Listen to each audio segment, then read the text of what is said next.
Hey guys, welcome back to the channel.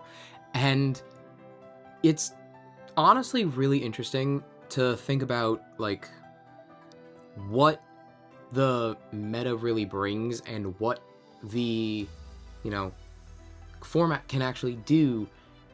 And what's really interesting is within the past couple days, and I only really posted my last video like a day ago, and I got a really interesting comment on there from Astros Night, kind of that brought up a really interesting point, and that alongside conversations I had with people in my team really kind of had me thinking about this, and I really just wanted to like make like a discussion video, but also like a rambly video of sorts. So good note, like, I only know how many times I might record this video. I'll leave a pop-up saying how many times I ended up re-recording this, but legitimately I wanted to just kind of talk about the like whole idea of the Lunar deck, because like not only just the Lunar deck, but like the Lunar toolbox, or like the Lunar splashability of Ouroboros, and how I feel like a lot of people might look at that and say, oh, it's an anti-meta strategy.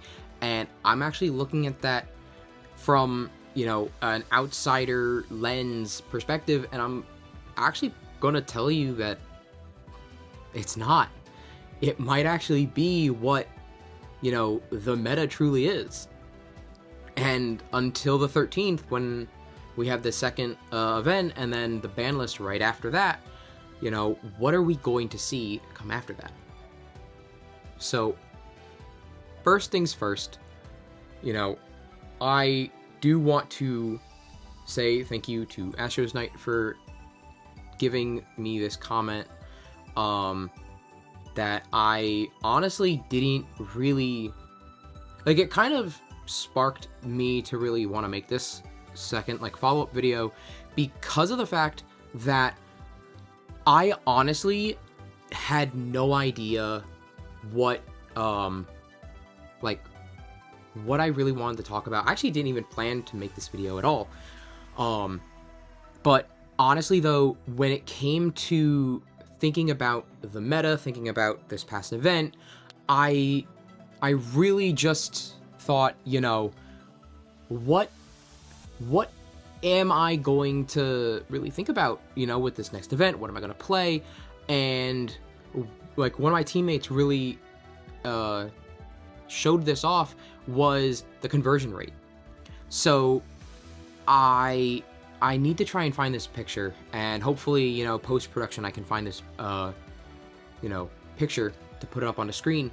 But it showed the breakdown of some of the top played decks in that last premiere, and it was really interesting to think about. Yes, Moth had 20-something%, so that means that was 22, 23 decks of 101 decks. But then the next most represented only was like 9 decks, and then going downward, one of which in that, picture breakdown was Lunar. Lunar had 7 decks in the entire event. Now, let's look at the perspective. Out of 7 decks, 4 made top cut. That's an over 50%. Now, granted, I will say, thank you to Gamerman202, who did tell me, and also I did realize this after the fact, that El Cubayo's list was not actually a Lunar list. I did say that in my last video, but it wasn't an actual Lunar list. It was just Dio, and Dionysus does just play now, Havocub and Pulveror, so it could just naturally run Ouroboros.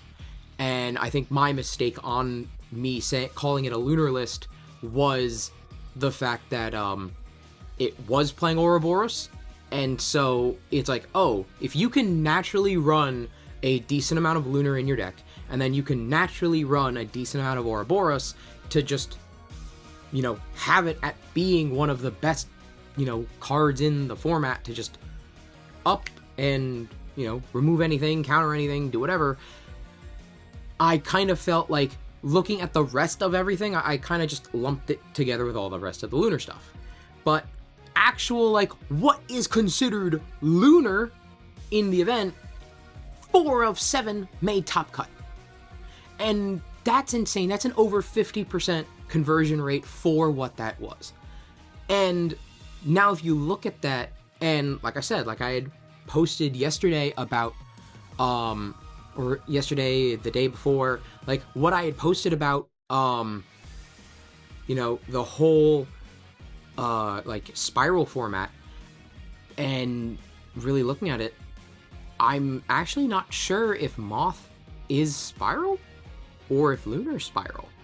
So let's kind of break that down a bit, because it's really interesting to think, because some people were going into this saying, oh, Lunar is the anti-meta strategy. No, actually, I don't think Lunar is an anti-meta strategy, because I honestly look at Lunar and I say, if it can go into every meta deck, it can counter every meta deck, but it itself, if you're going to call it an anti-meta should theoretically come with a cost. And the cost of anti-meta, quote unquote, is the fact that it shouldn't be good enough to, I don't know how to really put it, because I feel like my interpretation of anti-meta is kind of wrong, but like I feel like anti-meta shouldn't be as good as most other decks. And the other thing is in other games, if you are playing an anti-meta strategy, sometimes that becomes the meta. So another, I hate bringing it back to Yu-Gi-Oh, but I will say another classic format in Yu-Gi-Oh was this anti-meta strategy called Mystic Mine. Now, trigger warning for anyone who played during that time, because, hi, I also did play during that time. It was disgusting. Mystic Mine was an anti-meta strategy meant to counter all the meta decks. Well, guess what?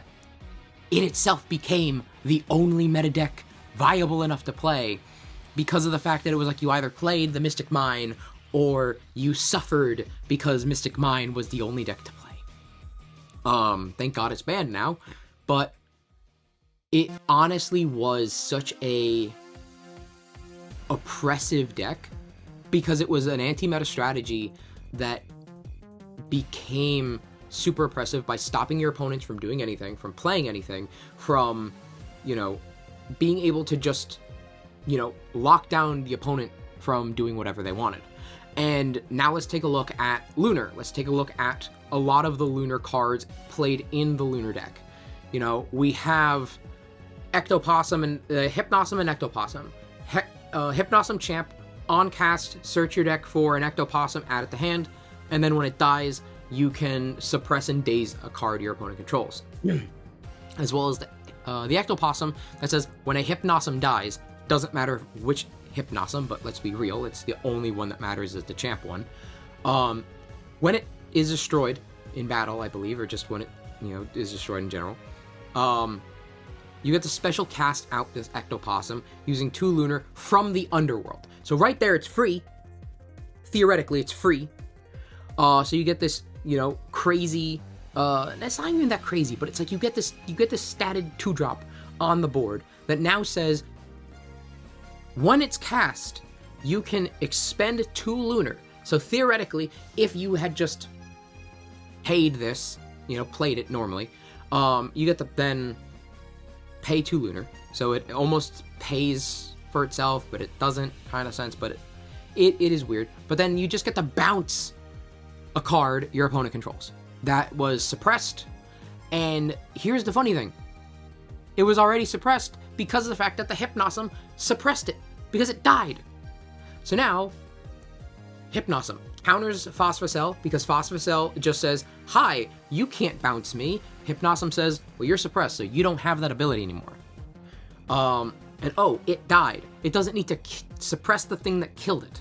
It's already a weak, like 1-1.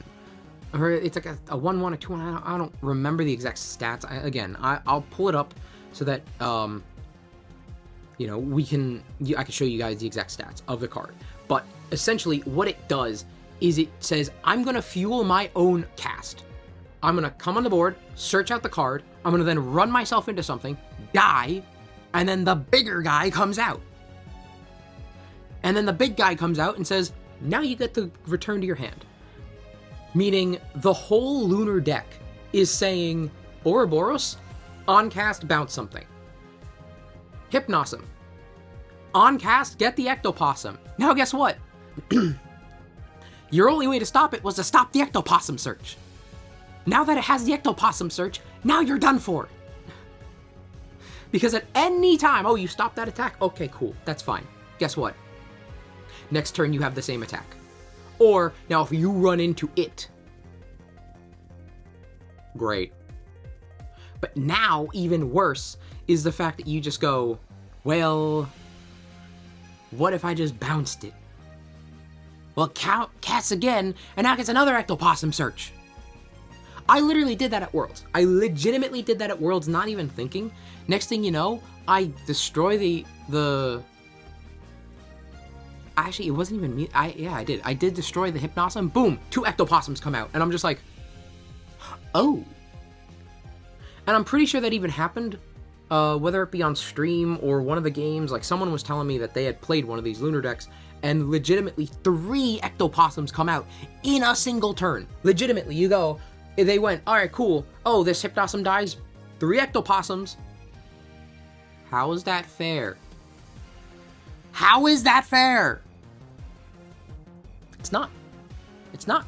Because then, oh, the Hypnosm died, well, I suppress you. And then if I am able to suppress something else before the Ectopossum either comes out or before the Ectopossum's effect resolves, I get to just bounce multiple things. Swoop! You're done for. And it's great. It's lovely. It's wonderful. It's free. It's free. And that's the issue. The issue is it's free. So now we take a look and say, well, what makes this deck also scary to where it's not really an anti-meta deck? Or if it is an anti-meta deck, if you want to still consider it an anti-meta deck, what makes this potentially one of the scariest decks to where we could potentially see it be played at a larger number at the next premiere, and even at a higher conversion rate to where possibly more of top 8, if not the entirety of top 8, is just this. Well, we honestly don't need to go anywhere further than just the winner's deck, Pope. Legitimately, from what Astro Knight's comment said, legitimately, the comment said, the Lunar decks were built specifically to beat Moth and Phos. So, right there, all the decks were built specifically to beat the 2 biggest hitters going into this event. And on top of which, if you're able to beat those 2, you're also able to beat Turtles. You're mostly able to beat Bears. Like, Sulfury, sure. Like, you're able to beat 90% of everything going into this event. So, nothing is sacred and nothing is feared. Like, I don't care what you're doing. The Lunar deck just comes in and wipes you. Great. On top of which, the comment continues to go and say Pope's version was also built to anticipate the mirror match. So now what if we have more people going into the next event with more decks like Pope's? Where now you have a deck built purely able to stop 2 of the best and most feared decks in this format, and the 3rd most feared deck of the format, the Lunar. And now the only thing stopping you from actually getting top cut is just your skill with the deck. Oh, don't get me wrong, I'm okay with the fact that you can tell me, well, the only thing stopping you from making top cut is you being a skilled player. That's how it should be. However, it shouldn't be that way if you're going to tell me that then most of the people that are going to do that is playing the same deck. Like, if they're all playing the exact same build or the exact same deck, minus up or down like 1 or 2 cards, to say, well, my mirror match answer is better than your mirror match answer, and then someone else comes back and says, no, my mirror match answer is better than your mirror match answer. Like, legitimately, it really shouldn't be like that, because again, we get into the problem of welcome to your tier 0 format, or welcome to your tier 0.5 format, where if everyone is running the same exact deck, is it really fun? And I'm honestly expecting that. Like, again, don't get me wrong. I am okay if you have an element being super good. I'm not upset with that. I'm not upset with a deck being super good. I'm not upset with multiples of a deck being super good where multiples of it top. I mean, let's be real. That's just card games.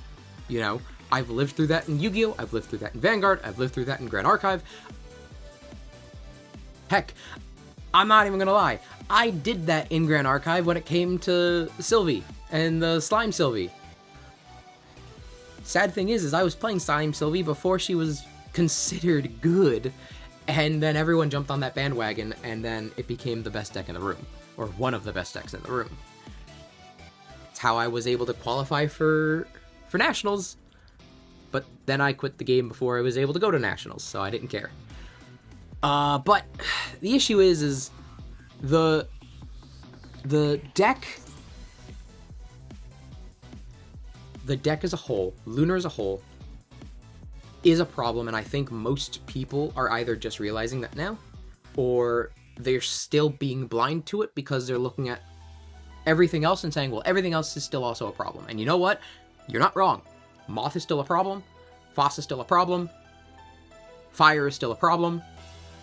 And honestly, one thing that even I wasn't considering, I remembered, but I had forgotten, and now looking back at it, I can remember it again. Lunar. Lunar is also going to be a problem. So right there, we have a lot of cards and a lot of decks that are going to be issues. And how do we fix that? Well, A, we hope that the next list kind of, actually addresses it. It should address it, but what are they going to address? We don't know. All I know is that whatever it's going to hit, it's not going to hit enough that I feel confident will,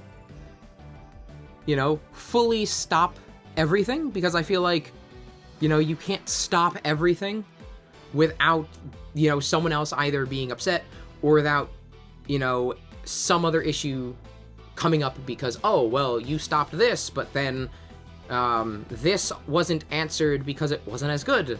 And now that you answered all of this, well, now this can, be uncontested. Like, things like that always happen. I mean, that's just the ban list. But I truly think, we just have to deal with it for one more premiere. See what the list happens, let's see what the list says, and hope.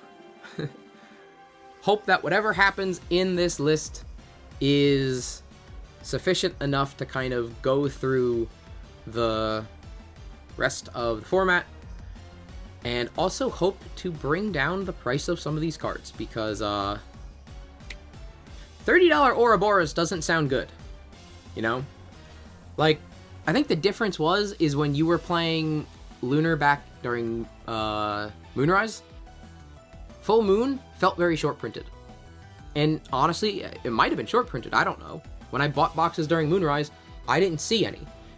But now that I am no longer, sitting in a Moonrise format, and I buy boxes every once in a blue moon, I'll actually pull a full moon in almost every box. But the card was almost a $20-something card. But you almost exclusively only played one of it, because you didn't need more than one of it. Well, guess what? I mean, you might have played two, let's be real, you might have played two, but you only really played one. Lavalith, same thing. Like, that card specifically was very expensive, but honestly, it was expensive to a point, only because it was coming from a set that had a lot of, manufacturing issues. No one bought a lot of it. And even if they did, the chances of you pulling it were, okay. this is a card, like, Ouroboros is a card where, like, if you're seeing it being put in anyone's deck, whether it be main deck or side deck, it's a natural 3 of. It's a mandatory 3 of. And the fact that it is a $30 card on the secondary market is disgusting. And I truly hope that whatever happens, we can hopefully get a price reduction on the secondary market for this card, just for the fact that it doesn't feel very nice to know that, you know, if one of your big answers is a holo rare that is $30 and you need 3 of it, yay! Like, legitimately, it feels bad. And it no longer is, well, this is now locked to one deck. Aviolith was expensive, it was a $20-something card, but it was a $20 card, and it was only locked to one deck. You had, again, Full Moon, but Full Moon, again, you only really played one of it, so it was a $20-something card that you might play one. If you wanted to be bougie about it, you played 2 of it. And it only, again, was locked to, like, 1, maybe 2 decks. Sure, back then, you played it, like, everywhere, and you played it all the time during Firestorm format, but, again, that was also because people were shoving it into every deck known to man. Even, I think I said Aviolith, even Novacore. Novacore, same thing. It was a $20 card, or maybe $15, $16 at its peak. Not that expensive, but expensive enough where if you were to tell someone, hey, you need 3 of this card, in this game, a base rare card being $16 to $20 is like, man, that's rough. But guess what? You bought it. Because it was locked to 1 deck. You weren't playing that in any other element but a majority-wise solar deck. Ouroboros? Every side deck, 90% of main decks, or like maybe 70% of main decks, but 95% of side decks. If you're talking to a competitive player and they're like, Ouroboros, 3 of. Why? Oh, it's just the best card in the format. It's the best answer in the format. If it's the best answer in the format, then why is it short printed? Yay, Yu-Gi-Oh! Tactics. I know it's just the effect of the true randomization of boxes. I know someone who has 18 to 20 of that card, and I am sitting here with 0 of it. So, you know, it's just the randomization of this set. You know, this set is hit with a lot more true randomization than other sets. But that card is super, you know, splashable in every deck and has become such a mandatory part of every deck that, you know, like I thought with El Cubayo's list, the fact that it was able to play a decent amount of Lunar, just naturally because of the Pulveror and Havocub, I looked at Ouroboros and said, oh, Lunar deck. Even though it technically wasn't. And you could show me a Poseidon list. Technically, I think there was one Poseidon deck, which is a teammate of mine, and he even said, like, well, I was running Ouroboros in there because I was running Drak Kid and Drak King. Like, what are you going to tell me that that was a Lunar deck? It's like, yes. It's not an actual Lunar deck, but it is a, in my, you know, justification, it was a Lunar adjacent deck. So, I don't know. Like, it is what it is. You know, fight me on it. I'm happy to, because I truly think something like that is now splashable in every single deck and almost a mandatory staple in every single deck, whether it be mainboard or sideboard, is disgusting to be at a $30 price tag. So I'm either hoping that the price of it goes down, I'm hoping that it gets hit on the list in some way, shape, or form, though I doubt it. Or I'm just hoping that it gets a reprint in one of the future Shattered Stars packs, because, dear God. But other than that, like, Lunar as a whole, I think a lot of people were definitely sleeping on it, and I really hope that, they don't. Because this new, you know, Lunar from this set, it's not an anti-meta. And depending on what happens post-ban list, it might continue to stay just a viable meta deck, and it's not anti-meta. So, that is just what I think. But if you want to, you know, tell me otherwise, please let me know in the comments, because I am always appreciative of everyone else's opinions on these types of topics. And, you know, if you want to see more of these types of videos, please consider subscribing. I really do appreciate it. I do forget this sub plug a lot, because sometimes I just go straight to the end. But, you know, it really does help me a lot to just, you know, see that people actually are interested to see what I say and like watching the videos. So thank you again so much, and hope to see you guys in the next one.